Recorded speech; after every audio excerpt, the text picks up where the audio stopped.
কৌটিল্যের অর্থশাস্ত্রে বলা আছে যে সাম দানং তথা ভেদ দণ্ড ইত্যুপায় চতুষ্টয়ম উপায়ই সর্বকার্যাণি সাধয়ত কৃত বুদ্ধিমান। অর্থাৎ কি সাম দান ভেদ দণ্ড, এই যে চার প্রকার যুদ্ধনীতি বুদ্ধিমান ব্যক্তিরাই কিন্তু তা প্রয়োগ করেন।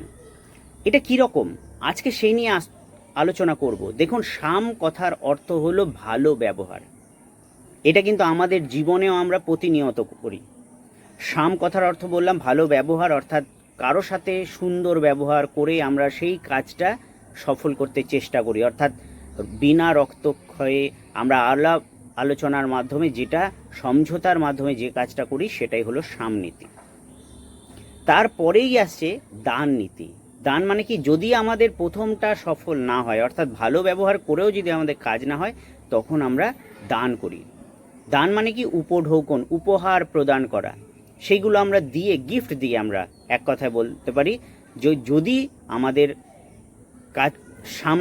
কাছে তাদের আমাদের দলে নিতে পারি বা আমাদের দিকে আয়ত্তে করতে পারি, সেটা হলো দান নীতি। এই দান নীতিও যদি প্রয়োগ না হয়, তখন আমরা ভেদ নীতি তৈরি করি। ভেদ নীতি মানে হলো কি, তার মধ্যে একটা কৌশলে একটা বিভেদ তৈরি করে দেয়া, সামাজিক অবক্ষয়ের দিকে তাকে ঠেলে ফেলা, বন্ধু বিচ্ছেদ করা, বিভিন্নভাবে আমরা সেটা করে থাকি। আর শেষে যদি তাও না হয়, তখন আমরা দণ্ড বিধান করি, অর্থাৎ তখন মার বা লড়াই করা এইসব করতে হয়। শেষ নীতিটা হলো ভয়াবহ। দেখুন, এই যে সাম দান ভেদ দণ্ড, এটা কিন্তু যুগ যুগান্ত ধরে চলে আসছে। আমাদের বাড়ির বাচ্চাদের ক্ষেত্রে, বড়দের ক্ষেত্রে সব সময় এই নীতিটা কিন্তু আমাদের প্রয়োগ হয়ে আসছে। তাহলে বুঝুন যে আজ থেকে কত বছর আগে কৌটিল্য তার অর্থশাস্ত্রে কিন্তু এই কথাগুলো বলে গেছেন, যেটা সারা জীবন ধরে আমাদের সেটা প্রয়োগ করতে হচ্ছে বা প্রতিনিয়ত আমরা প্রয়োগ করে চলেছি। দেখুন, ইংরেজরা যখন আমাদের দেশে আসে, তখন কি করে, প্রথমে ভারতীয়দের সাথে খুব ভালো ব্যবহার করেছিল। আমরা সাদা চামড়া দেখে খুব খুশি হয়ে তাদের আদর আপন করে নিয়েছি। তাহলে তারা বুঝেছে সামনীতি প্রয়োগ করে একটু কাজ হয়েছে। কিন্তু তারপরেই তারা কি করলো, যে দান নীতি প্রয়োগ করলো। সিরাজদৌল্লাকে উপঢৌকন পাঠালো। আমরা জানি যে মুঘল সম্রাটের কাছে উপঢৌকন পাঠানো হলো। এই রকম বিভিন্ন জায়গায় সিরাজ যখন প্রত্যাখ্যান করলেন সেই উপঢৌকনটা, তখন কিন্তু কি হলো, দান নীতিটা চলে গেল। তখন ওরা বিভেদ তৈরি করলো, হিন্দু মুসলিম এর মধ্যে একটা বিভেদ তৈরি করে দেয়। তারপরে কি করলো, এই বিভাজনটা তৈরি করে দিয়ে এবং সূক্ষ্ম কৌশলে তার মানসিকভাবে তাকে আলাদা করে দিল। আমরা জানি যে নবাব সিরাজদৌল্লার পতন হয়েছিল, শেষে দণ্ড প্রয়োগ করা হয়েছিল, অর্থাৎ তার সাথে সিরাজদৌল্লার সাথে লড়াই হয়েছিল ইংরেজদের। এই রকমভাবেই যে আমাদের দেশে কিন্তু সামদান ভেদদণ্ড নীতি প্রয়োগ হয়ে আসছে যুগ যুগান্ত ধরে। ভেদ নীতির ক্ষত আমরা প্রতিনিয়ত বয়ে চলেছি। ইংরেজরা দেখেছেন যে এই দেশে এসে বিভেদ নীতি যদি তৈরি করা যায়, আমরা যদি দেখি যে সেখানে কি করা হয়েছে, যে শূকরের মাংস এবং গোমাংস দিয়ে সেই বন্ধুকে টোটা করা হচ্ছে, এইটা একটা প্রচার করে দিয়ে মানুষের মধ্যে বিভেদ তৈরি করে দেয়। যখন ভারত স্বাধীন হয়, ইংরেজরা যেখানে যেখানে গেছে কোনো না কোনো জিনিস তারা করে গেছে। দেখুন, একটু খেয়াল করে, ভারতবর্ষটাকে ভাগ করেছে দুটো ভাগে, পূর্ব পাকিস্তান, পশ্চিম পাকিস্তান আর ভারত, ইন্ডিয়া। তাহলে দুটো মুসলিম যে দেশকে এক দেশ করেছে, কিন্তু ভারতবর্ষের দুদিকে দুটো অংশ মিলে একটা দেশ, মুসলিম কান্ট্রি। কিন্তু আমাদের ভারতবর্ষকে এরম রেখেছে যে ওরা জানে যে সারা জীবন এরা লড়াই করে যাবে, আর এদের মধ্যে সাম্প্রদায়িকতার বীজ কিন্তু বপন করে দিয়ে গেছে ইংরেজরা। তার ক্ষত কিন্তু আমরা বয়ে চলেছি। এ না হয় একটা বিষয় গেল। এবার আমি বলবো যে আমরা যদি মনুসংহিতা পড়ি, সেখানে আমরা দেখব কি, যে যুদ্ধে কেন আমি মনু সংহিতার একটা কথা বলবো পরে, তার সাথে সাথে বলি যে ভারতীয়রা কেন যুদ্ধে হেরে গেল। এর মূল কারণ হলো, আমরা যদি বৈদিক ইতিহাস কিংবা পরবর্তী ইতিহাস সাহিত্য দেখি, সেখানে আমরা দেখব যে দৈত্যগুরু শুক্রাচার্য, দ্রোণাচার্য, মহাভারত রামায়ণের মহা মুনি ঋষিরা কিন্তু যুদ্ধ বা অস্ত্র চালনা তার শিষ্যদের শেখাতেন। এটা অত্যন্ত গুরুত্বপূর্ণ ছিল অস্ত্র চালনা শিক্ষা। সেই অস্ত্র চালনা শিখতেই হবে প্রত্যেকজনাকে। আপনারা দেখবেন যে অর্জুনের যে অস্ত্র শিক্ষা থেকে আরম্ভ করে আমরা প্রত্যেকটা গুরুর মধ্যে সেটা দেখব। কুরুক্ষেত্রের যুদ্ধে দেখব অস্ত্র চালনা করেছেন তারাই। দ্রোণাচার্য সেই যুদ্ধে অংশগ্রহণ করেছেন। তাহলে গুরুগৃহে যারা পড়াশুনো করতো তাদের বাধ্যতামূলক ছিল, মানে বাধ্যবাধকতা ছিল যে অস্ত্র চালনা তোমাকে শিখতেই হবে, তুমি যাই যা করো। কিন্তু কেন সেটা পিছিয়ে গেল? সেই গুরুকুল থেকে কেন অস্ত্র শিক্ষাটা হারিয়ে গেল?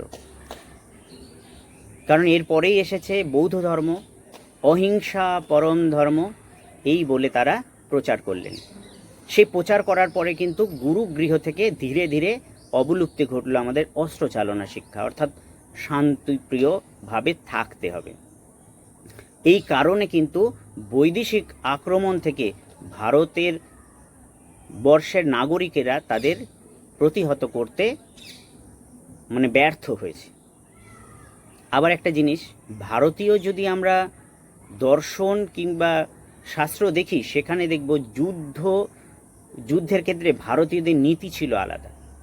কীরকম দেখবেন, মহাভারত এবং রামায়ণের ক্ষেত্রে আমরা যেটা দেখেছি সেটা হলো রাত্রিবেলায় যুদ্ধ করা কিন্তু ভারতীয়দের নিষেধ ছিল, অর্থাৎ রাত্রেবেলায় কখনো যুদ্ধ করা যেত না। মহাভারতে দেখবেন যখনই রাতের আঁধার নেমেছে যুদ্ধ বন্ধ হয়ে গেছে।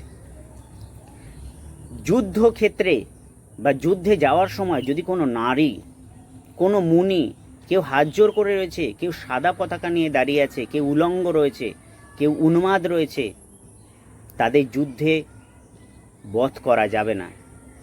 সে যদি গুপ্তচর হয় সেটাও বোঝা যাবে না। তার জন্য এরা ছিল যুদ্ধে অবদ্ধ, বধ করা যাবে না। আলেকজান্ডার সেই রকমভাবে, আলেকজান্ডার যখন ভারত আক্রমণ করলেন, তিনি কিন্তু রাতের আধারে যুদ্ধ করেছিলেন, এই ভারতবর্ষের উপর অতর্কিতে আক্রমণ করেছিলেন। যদি এটা দিনের বেলায় হতো তাহলে কিন্তু আলেকজান্ডার হেরে যেতেন, এটা আমি হলফ করে বলতে পারি। তখন সমস্ত শিবিরের, ভারতীয় যুদ্ধ নীতি অনুযায়ী শিবিরের যে সমস্ত সৈনিকরা ছিল তারা ঘুমিয়েছিল। সেই রাতের আধারে কিন্তু তারা আক্রমণ চালিয়েছে অতর্কিতে। এছাড়াও ভারতীয়দের যে যুদ্ধের অস্ত্রশস্ত্র, সেটা ছিল বল্লম এবং আমরা জানি সেটা হলো তীর ধনুক। কিন্তু বৈদেশিক আক্রমণ এবং বিদেশি যে মুঘল, পাঠান থেকে আরম্ভ করে তুর্কিরা যখন আক্রমণ করেছে, তারা আধুনিক সমরাস্ত্র নিয়ে আক্রমণ করেছে। তার ফলেও কিন্তু আমরা ভারতীয়রা তাদের কাছে পরাজিত হয়েছি। যদি ভারতের মুনি ঋষিরা বা বৌদ্ধ ধর্মের প্রভাব না থাকতো, আশা করি যে ভারতীয়রাও কিন্তু আরও যুদ্ধবীর হয়ে উঠতে পারতো তখনকার দিনে। আবার নীতির যদি পরিবর্তন করা হতো, অর্থাৎ রাত্রেবেলায় যদি যুদ্ধ করার প্রয়োজন থাকতো, তাহলে কিন্তু আমরা হয়তো জিতে যেতাম, কিন্তু রাত্রেবেলায় যুদ্ধ করার নিয়ম ছিল না। আবার একটা বিষয় দেখুন, ভারতীয় যে রামায়ণ মহাভারত যদি আপনারা পড়েন, সেখানে দেখতে পাবেন যে রামায়ণ, বিশেষ করে রামায়ণের কথাই বলি, কিষ্কিন্ধাকাণ্ড। সেই কিষ্কিন্ধাকাণ্ডের বালিকে বধ করে সুগ্রীবকে রাজা করলেন আমাদের রামচন্দ্র। সুগ্রীব বললেন যে আমি যদি এই কিষ্কিন্ধার অধিপতি হই, তাহলে কিন্তু আমি সীতার অন্বেষণে আপনাকে সাহায্য করব।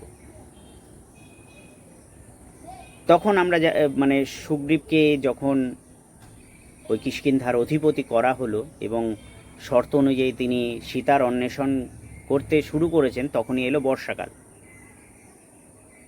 বর্ষাকালে কিন্তু ভারতীয় যারা, তারা কিন্তু যুদ্ধযাত্রা স্থগিত রাখতেন।